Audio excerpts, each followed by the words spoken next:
વડાપ્રધાન નરેન્દ્ર મોદી મન કી બાત 102મો એપિસોડ હાલ વડા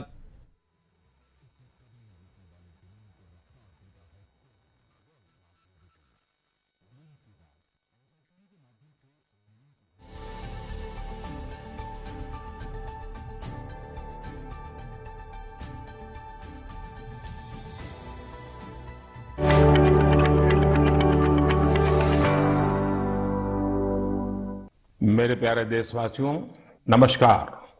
मन की बात में एक बार फिर आप सबका स्वागत है। ऐसे तो मन की बात हर महीने के आखिरी रविवार को होता है, लेकिन इस बार एक सप्ताह पहले ही हो रहा है। आप सब जानते ही हैं, अगले हफ्ते मैं अमेरिका में रहूंगा और वहां बहुत सारी भागदौड़ भी रहेगी और इसलिए मैंने सोचा वहां जाने से पहले आपसे बात कर लूं। और इससे बढ़िया क्या होगा, जनता जनार्दन का आशीर्वाद, आपकी प्रेरणा, मेरी ऊर्जा भी बढ़ती रहेगी। साथियों, बहुत से लोग कहते हैं कि प्रधानमंत्री के तौर पर मैंने ये अच्छा काम किया, वो बड़ा काम किया। मन की बात के कितने ही श्रोता अपनी चिट्ठियों में बहुत सारी प्रशंसा करते हैं। कोई कहता है ये किया, कोई कहता है वो किया, ये अच्छा किया, ये ज्यादा अच्छा किया, ये बढ़िया किया। लेकिन मैं जब भारत के सामान्य मानवी के प्रयास, उनकी मेहनत, उनकी इच्छा शक्ति को देखता हूं तो खुद अपने आप अभिभूत हो जाता हूं। बड़े से बड़ा लक्ष्य हो, कठिन से कठिन चुनौती हो, भारत के लोगों का सामूहिक बल, सामूहिक शक्ति हर चुनौती का हल निकाल देता है। अभी हमने 2-3 दिन पहले देखा कि देश के पश्चिमी छोर पर कितना बड़ा साइक्लोन आया।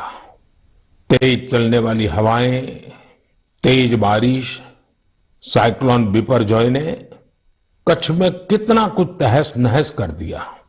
लेकिन कच्छ के लोगों ने जिस हिम्मत और तैयारी के साथ इतने खतरनाक साइक्लोन का मुकाबला किया, वो भी उतना ही अभूतपूर्व है।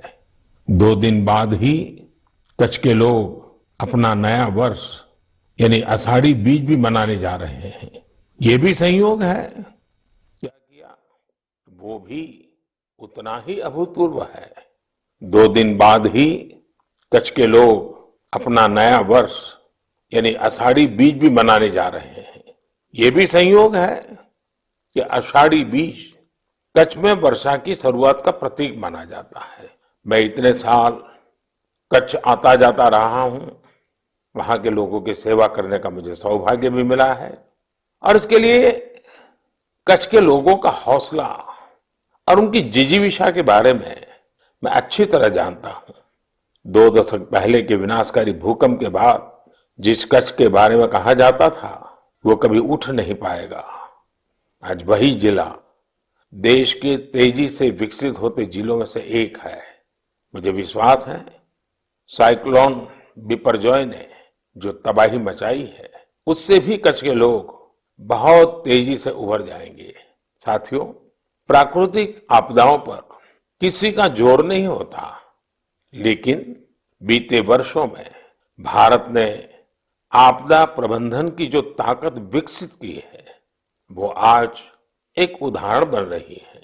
प्राकृतिक आपदाओं से मुकाबला करने का एक बड़ा तरीका है प्रकृति का संरक्षण। आजकल मॉनसून के समय में तो इस दिशा में हमारी जिम्मेदारी और भी बढ़ जाती है।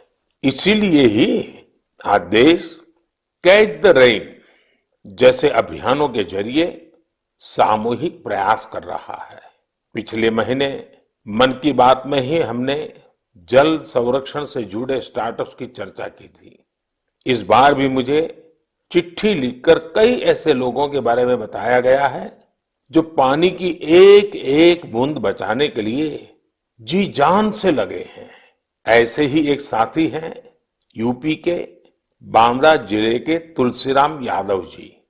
तुलसीराम यादव जी लुकतरा ग्राम पंचायत के प्रधान है। आप भी जानते हैं कि बांदा और बुंदेलखंड क्षेत्र में पानी को लेकर कितनी कठिनाइयां रही है। इस चुनौती से पार पाने के लिए तुलसीराम जी ने गांव के लोगों को साथ लेकर इलाके में 40 से ज्यादा तालाब बनवाए हैं। तुलसीराम जी ने अपनी मुहिम का आधार बनाया है खेत का पानी खेत में, गांव का पानी गांव में।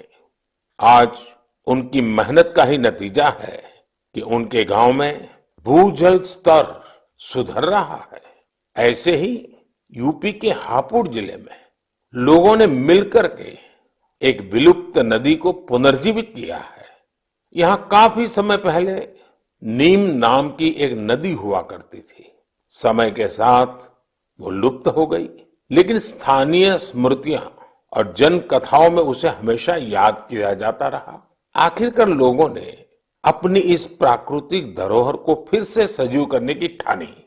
लोगों के सामूहिक प्रयास से अब नीम नदी फिर से जीवंत होने लगी है। नदी के उद्गम स्थल को अमृत सरोवर के तौर भी विकसित किया जा रहा है। साथियों, ये नदी, नहर, सरोवर ये केवल जल स्रोत ही नहीं होते हैं, बल्कि इनसे जीवन के रंग और भावनाएं भी जुड़ी होती हैं। ऐसा ही एक दृश्य अभी कुछ ही दिन पहले महाराष्ट्र में देखने को मिला। ये इलाका ज्यादातर सूखे की चपेट में रहता है। 5 दशक के इंतजार के बाद यहाँ नीलवंडे डैम की कैनाल का काम अब पूरा हो रहा है। कुछ दिन पहले टेस्टिंग के दौरान कैनाल में पानी छोड़ा गया था। इस दौरान जो तस्वीरें आई वो वाकई भावुक करने वाली थी। गांव के लोग ऐसे झूम रहे थे जैसे होली दिवाली का त्योहार हो। साथियों, जब प्रबंधन की बात हो रही है तो मैं आज छत्रपति शिवाजी महाराज को भी याद करूंगा। छत्रपति शिवाजी महाराज की वीरता के साथ ही उनकी गवर्नेंस और उनके प्रबंध कौशल से भी बहुत कुछ सीखने को मिलता है। विशेषकर जल प्रबंधन और नौसेना को लेकर छत्रपति शिवाजी महाराज ने जो कार्य किए वो आज भी भारतीय इतिहास का गौरव बढ़ाते हैं। उनके बनाए जल दुर्ग इतनी शताब्दियों बाद भी समंदर के बीच में आज भी शान से खड़े हैं। इस महीने की शुरुआत में ही छत्रपति शिवाजी महाराज के राज्याभिषेक के 350 वर्ष पूरे हुए हैं। इस अवसर को एक बड़े पर्व के रूप में मनाया जा रहा है। इस दौरान महाराष्ट्र के रायगढ़ किले में इससे जुड़े भव्य कार्यक्रमों का आयोजन किया गया। मुझे याद है कई वर्ष पहले 2014 में मुझे रायगढ़ जाने उस पवित्र भूमि को नमन करने का सौभाग्य मिला था। ये हम सबका कर्तव्य है कि उस अवसर पर हम छत्रपति शिवाजी महाराज के प्रबंध कौशल को जानें, उनसे सीखें।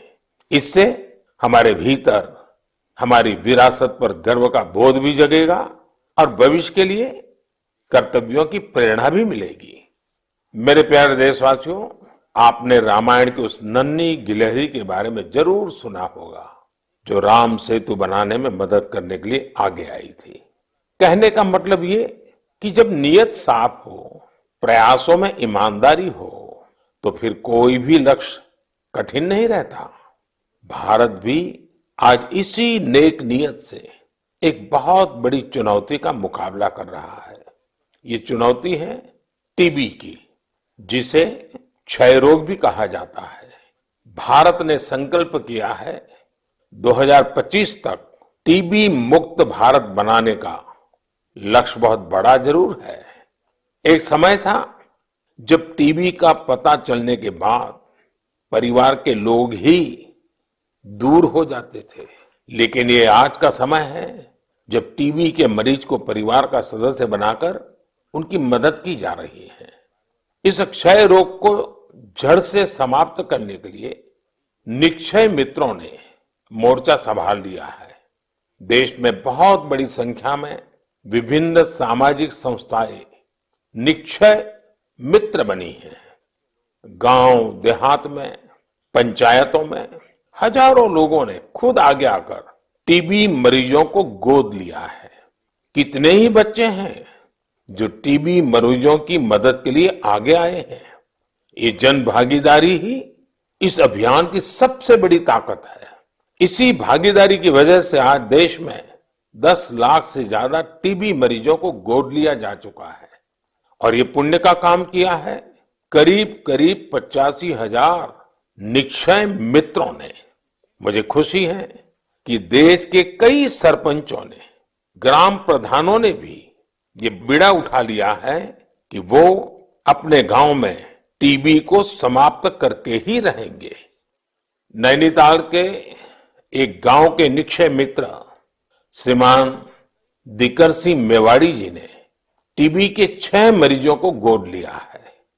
ऐसे ही किन्नौर की एक ग्राम पंचायत के प्रधान निक्षय मित्र श्रीमान ज्ञान सिंह जी भी अपने ब्लॉक में टीबी मरीजों को हर जरूरी सहायता उपलब्ध कराने में जुटे हैं। भारत को टीबी मुक्त बनाने की मुहिम में हमारे बच्चे और युवा साथी भी पीछे नहीं है। हिमाचल प्रदेश के ऊना की 7 साल की बेटी नलिनी सिंह का कमाल देखिए। बिटिया नलिनी अपनी पॉकेट मनी से टीबी मरीजों की मदद कर रही है। आप जानते हैं कि बच्चों को गुल्लक से कितना प्यार होता है, लेकिन एमपी के कटनी जिले की 13 साल की मीनाक्षी और पश्चिम बंगाल के डायमंड हार्बर के 11 साल के बश्वर मुखर्जी दोनों ही कुछ अलग ही बच्चे हैं। इन दोनों बच्चों ने अपने गुल्लक के पैसे भी टीबी मुक्त भारत के अभियान में लगा दिए हैं। ये सभी उदाहरण भावुकता से भरे होने के साथ ही बहुत प्रेरक भी हैं।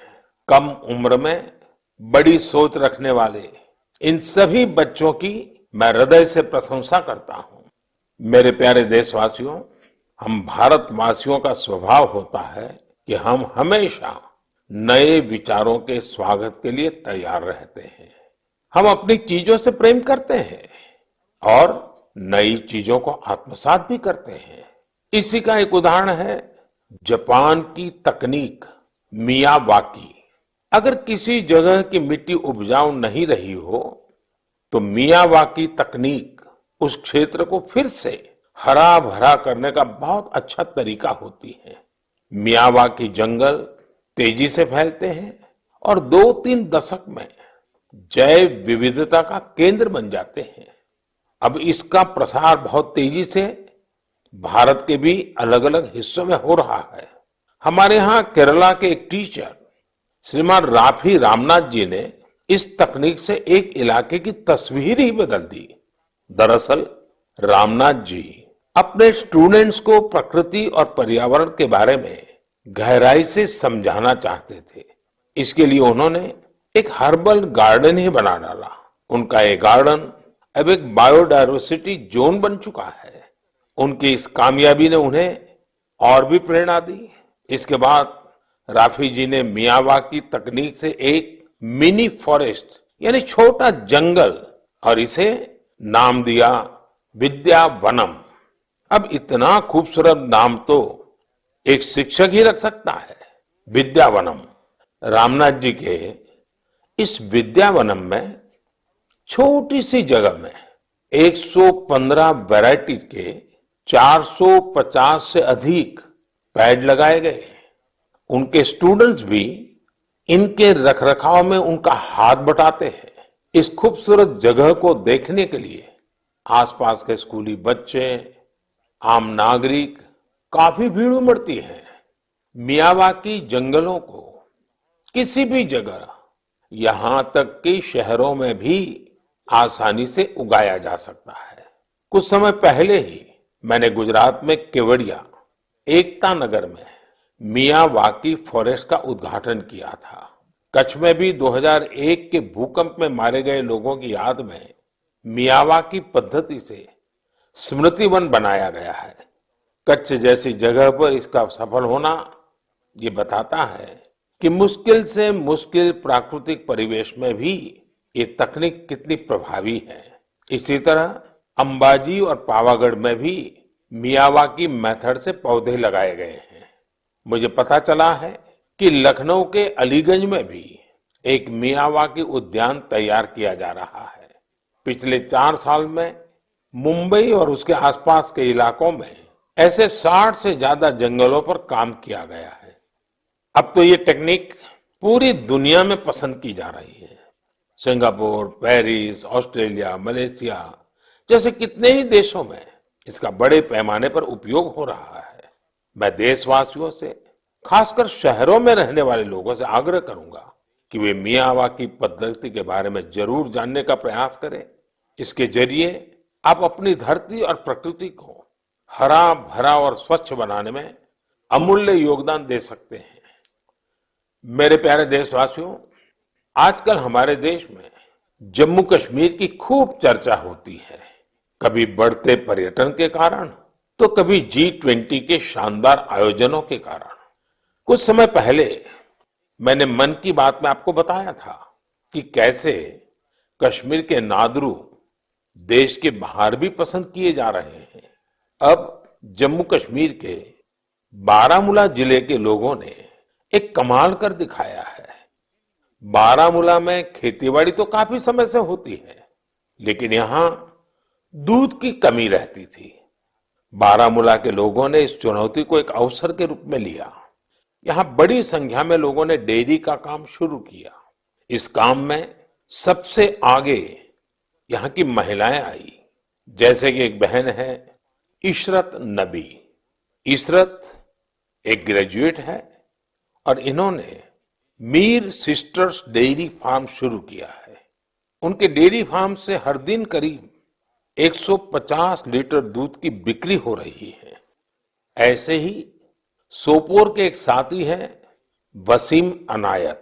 वसीम के पास 2 दर्जन से ज्यादा पशु हैं और वो हर दिन 200 लीटर से ज्यादा दूध बेचते हैं।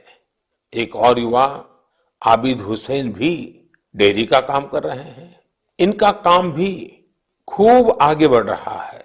ऐसे लोगों की मेहनत की वजह से ही आज बारामूला में हर रोज 5.5 लाख लीटर दूध उत्पादन हो रहा है। पूरा बारामूला एक नई श्वेत क्रांति की पहचान बन रहा है। पिछले 2.5-3 वर्षों में यहाँ 500 से ज्यादा डेयरी यूनिट्स लगी हैं। बारामूला की डेयरी इंडस्ट्री इस बात की गवाह है कि हमारे देश का हर हिस्सा कितनी संभावनाओं से भरा हुआ है। किसी क्षेत्र के लोगों की सामूहिक इच्छा शक्ति कोई भी लक्ष्य प्राप्त करके दिखा सकती है। मेरे प्यारे देशवासियों, इसी महीने खेल जगत से भारत के लिए कई बड़ी खुशखबरियां आई हैं। भारत की टीम ने पहली बार विमेन्स जूनियर एशिया कप जीतकर तिरंगे की शान बढ़ाई है। इसी महीने हमारी मेंस हॉकी टीम ने भी जूनियर एशिया कप जीता है।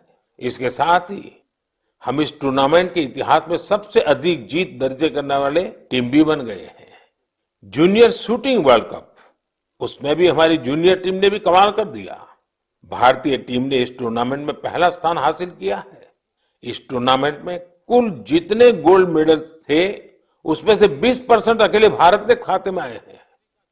इसी जून में एशियन अंडर 20 एथलेटिक चैंपियनशिप भी हुई। इसमें भारत पदक तालिका में 45 देशों में टॉप 3 में रहा। साथियों, पहले एक समय होता था जब हमें अंतर्राष्ट्रीय आयोजनों के बारे में पता तो चलता था, लेकिन उनमें अक्सर भारत का कहीं कोई नाम नहीं होता था।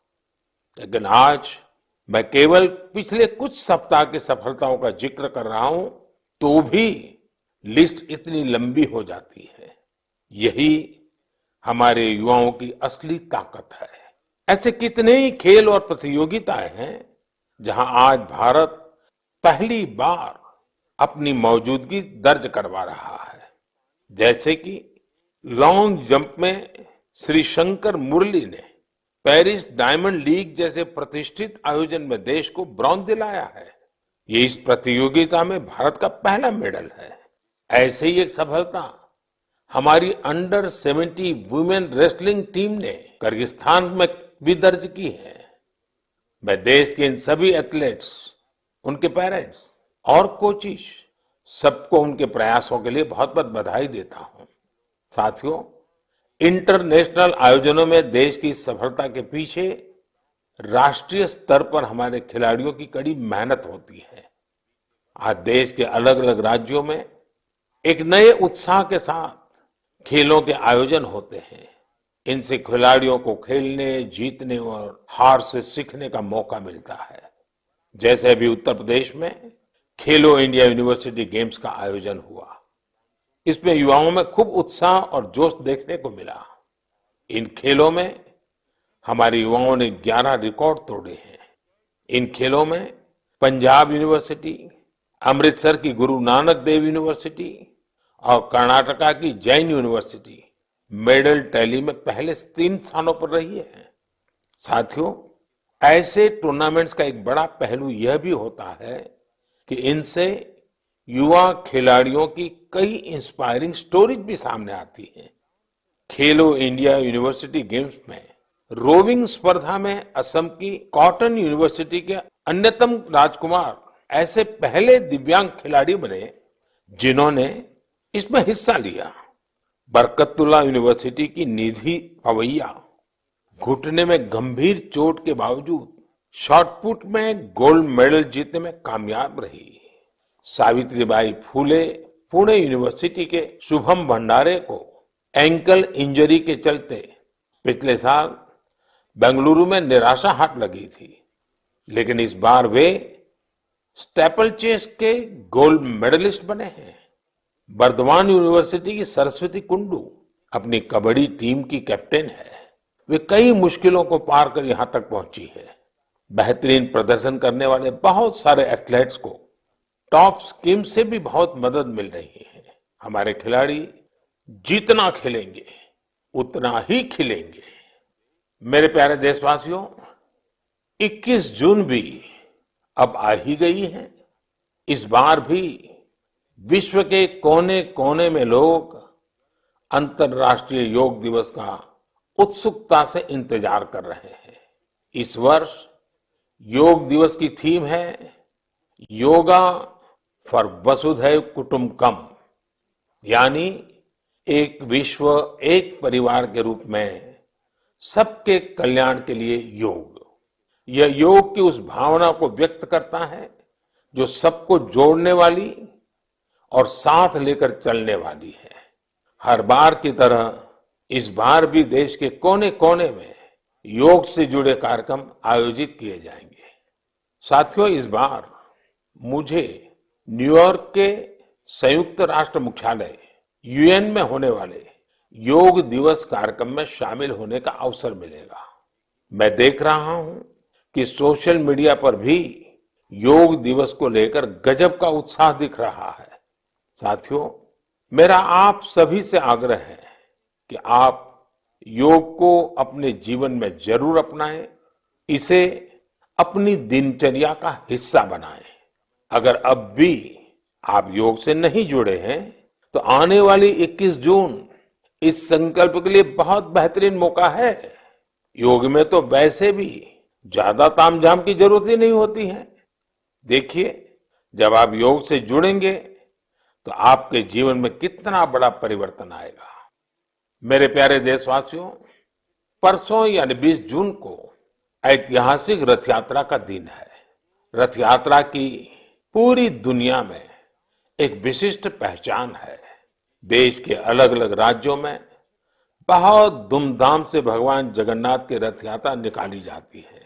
ओडिशा के पुरी में होने वाली रथ यात्रा तो अपने आप में अद्भुत होती है।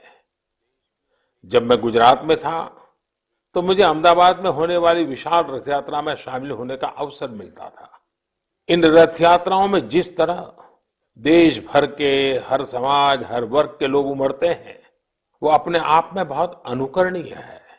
ये आस्था के साथ ही एक भारत श्रेष्ठ भारत का भी प्रतिबिंब होती है।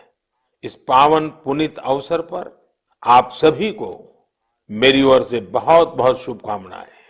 मेरी कामना है भगवान जगन्नाथ सभी देशवासियों को अच्छे स्वास्थ्य और सुख समृद्धि का आशीर्वाद प्रदान करें।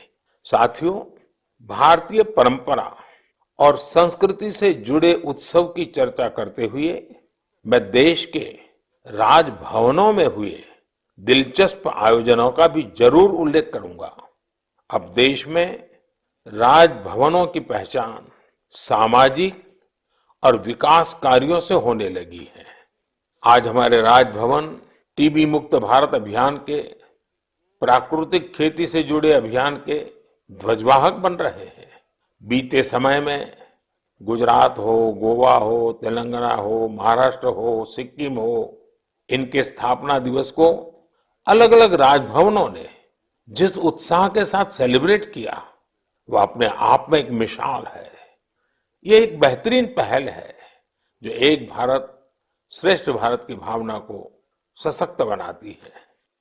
साथियों, भारत लोकतंत्र की जननी है, मदर ऑफ डेमोक्रेसी है।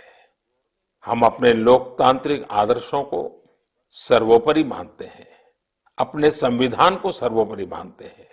इसलिए हम 25 जून को भी कभी भुला नहीं सकते। यह वही दिन है जब हमारे देश पर इमरजेंसी थोपी गई थी। यह भारत के इतिहास का काला दौर था। लाखों लोगों ने इमरजेंसी का पूरी ताकत से विरोध किया था। लोकतंत्र के समर्थकों पर उस दौरान इतना अत्याचार किया गया, इतनी यातनाएं दी गई कि आज भी मन सिहर उठता है। इन अत्याचारों पर, पुलिस और प्रशासन द्वारा दी गई सजाओं पर बहुत सी पुस्तकें लिखी गई हैं। मुझे भी संघर्ष में गुजरात नाम से एक किताब लिखने का उस समय मौका मिला था। कुछ दिनों पहले ही इमरजेंसी पर लिखी एक और किताब मेरे सामने आई, जिसका शीर्षक है torture of political prisoners in India. Emergency के दौरान छपी इस पुस्तक में वर्णन किया गया है कि कैसे उस समय की सरकार लोकतंत्र के रखवालों से क्रूरतम व्यवहार कर रही थी। इस किताब में ढेर सारी केस स्टडीज हैं, बहुत सारे चित्र हैं। मैं चाहूंगा कि आज जब हम आजादी का अमृत महोत्सव मना रहे हैं, तो देश की आजादी को खतरे में डालने वाले ऐसे अपराधों का भी जरूर अवलोकन करें। इससे आज की युवा पीढ़ी को लोकतंत्र के मायने और उसकी अहमियत समझने में और ज्यादा आसानी होगी। मेरे प्यारे देशवासियों, मन की बात रंग बिरंगे मोतियों से सजी एक सुंदर माला है, जिसका हर मोती अपने आप में अनूठा और अनमोल है। इस कार्यक्रम का हर एपिसोड बहुत ही जीवंत होता है, हमें सामूहिकता की भावना के साथ साथ समाज के प्रति कर्तव्य भाव और सेवा भाव से भरता है। यहाँ उन विषयों पर खुलकर चर्चा होती है जिनके बारे में हमें आमतौर पर कम ही पढ़ने सुनने को मिलता है। हम अक्सर देखते हैं कि मन की बात में किसी विषय का जिक्र होने के बाद વડાપ્રધાન નરેન્દ્ર મોદી કરી રહ્યા છે 102માં એપિસોડ મન કી બાત, જેમાં ખાસ કરીને જમ્મુ કાશ્મીરની અત્યારે ખૂબ ચર્ચા કરી, સાથે જ અમદાવાદની જગન્નાથ યાત્રાની પણ તેઓએ વાત કહી। મન કી બાતની અંદર ખાસ કરીને ટીબીને લઈને પણ તેઓએ લોકોને સાવચેત રહેવા કહ્યું।